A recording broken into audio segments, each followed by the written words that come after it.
Olá! Aristóteles fizera uma divisão clássica da justiça em justiça distributiva e justiça corretiva, assuntos sobre os quais eu já falei e estou deixando os links na descrição. Sua dicotomia vigorou até o século XII, pois a partir dessa época uma nova forma de justiça apareceu, a justiça disciplinar. A justiça disciplinar é aquela voltada para apurar o eventual descumprimento de um dever por parte de alguém e puni-lo pelos atos praticados uma vez apurada efetivamente a sua responsabilidade. Assim, toda vez que se pretende punir alguém institucionalmente, está-se diante da justiça disciplinar, devendo-se, por conseguinte, observar os princípios fundamentais que a norteiam.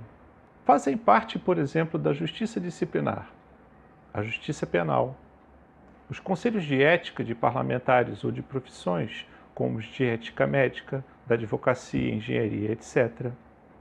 O direito disciplinar de funcionários tanto públicos quanto privados, a justiça desportiva, a justiça militar, as juntas administrativas de trânsito, o direito penal canônico, dentre outros. Em todos esses casos, há leis, códigos, convenções de condomínio, regulamentos de empresa, de um clube, fundação, sindicato, federação esportiva, etc., com previsão do que sejam condutas reprováveis e suas respectivas penas. A justiça disciplinar funciona então sob o binômio infração-sanção, sendo que a aplicação dessa mesma sanção só pode ocorrer se for precedida de um processo de apuração previamente definido. Isto porque, como forma de proteção à segurança jurídica, vigora na justiça disciplinar o princípio da anterioridade, em que ninguém poderá ser punido se o fato pelo qual responde não tenha sido previamente qualificado como infração. De igual sorte, tanto o processo de apuração quanto o órgão responsável por conduzi-lo também devem observar a regra da anterioridade, a fim de que a pessoa saiba igualmente de antemão qual será a autoridade processante e o rito fixado para a apuração de sua responsabilidade. Nesse sentido, a nossa Constituição é clara ao dizer no artigo 5º, inciso 37, que não haverá juízo ou tribunal de exceção, ou seja, não se pode, após o cometimento de uma infração, definir quem irá julgar o caso, a fim de que não ocorram eventuais perseguições ao suposto infrator. Por sua vez, o processo disciplinar deverá atender a alguns princípios básicos. Eis o que diz o inciso 55 do artigo 5º da Constituição. Aos litigantes em processo judicial ou administrativo e aos acusados em geral, são assegurados o contraditório e a ampla defesa, com os meios e recursos a elas inerentes. Por contraditório, entende-se o direito de se manifestar toda vez que a parte que acusa apresentar qualquer argumento ou prova no processo. E por ampla defesa, consideram-se as seguintes prerrogativas: ter conhecimento da acusação, acompanhar todos os atos do processo, incluindo a prerrogativa de obter cópias dos documentos, ser ouvido, apresentar defesa, produzir todas as provas em direito admitidas, ser informado de todas as decisões tomadas no processo e utilizar-se dos recursos cabíveis.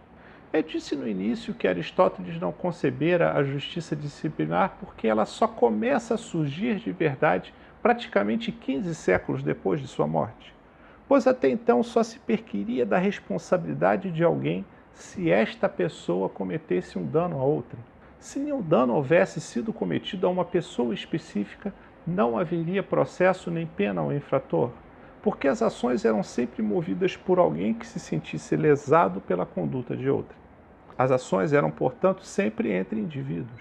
Como salienta Michel Foucault, enquanto o drama judiciário se desenrolava entre dois indivíduos, vítima e acusado, tratava-se apenas de dano que um indivíduo causava a outro. A questão era a de saber se houve dano, quem tinha razão. Observe-se que a própria etimologia da palavra inocente é uma resultante destes tempos, uma vez que ela deriva do latim nocere, que significa causar dano. Inocente é, portanto, aquele que não causa dano. Mas, embora a palavra continue a mesma, o seu sentido mudou completamente hoje em dia.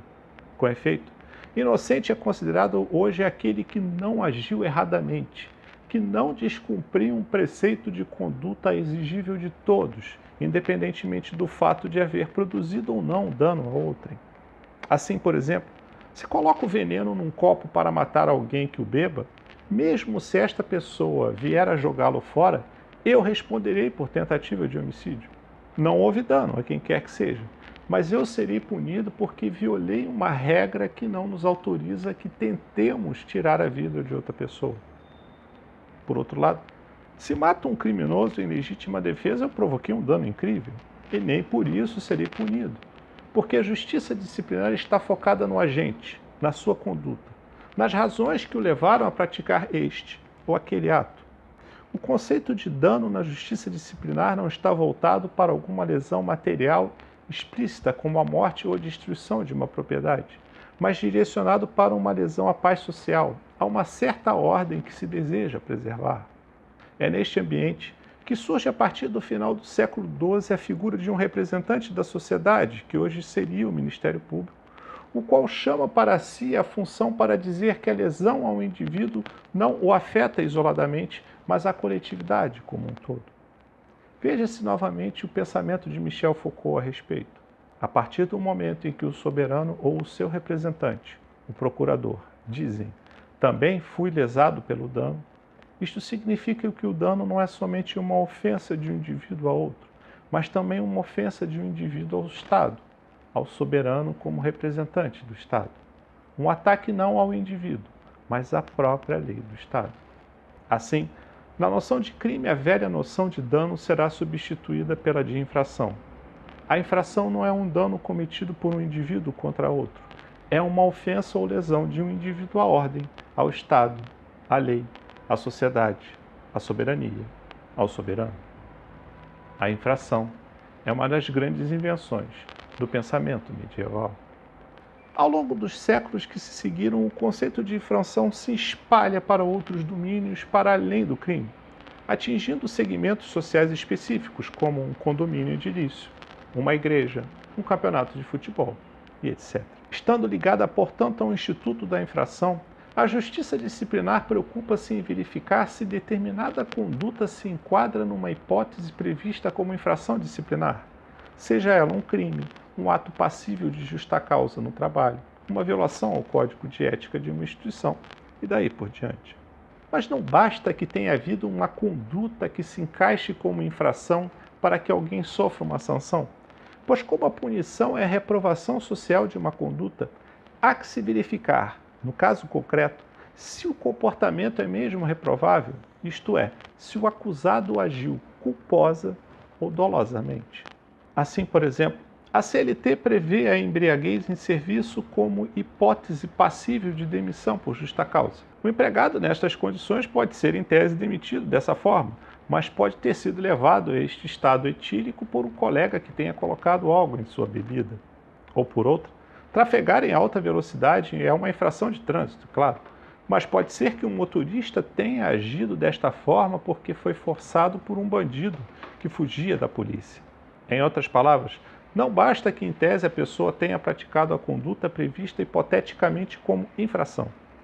Há que se provar a sua efetiva culpa no fato recriminável, sob pena de que não haja comportamento punível. Assim, enquanto que a justiça corretiva preocupa-se com a vítima, de maneira a ver o seu dano recomposto da melhor maneira possível, na justiça disciplinar ela se volta para analisar a conduta do agente, acusado pelo fato reprovável.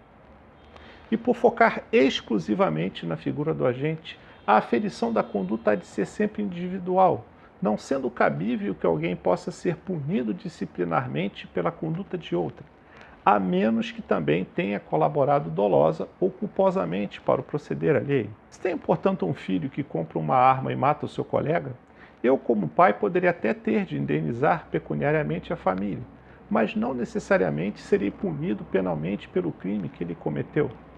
Porque a aferição da conduta do ponto de vista disciplinar há de ser sempre individual. E antes de me despedir, vamos rever as características fundamentais da justiça disciplinar? Ela deve observar o princípio da anterioridade, em que tanto a infração, a sanção e o processo previsto, assim como a autoridade competente para o processamento, devem ter sido previstos antes do fato a ser apurado. Ela deve assegurar ao acusado o contraditório e a ampla defesa. A punição é individual e aplicável apenas se o agente atuou com dolo ou culpa. A justiça disciplinar presta-se, portanto, a responder a seguinte pergunta: a conduta pela qual o agente que está sendo acusado é reprovável socialmente?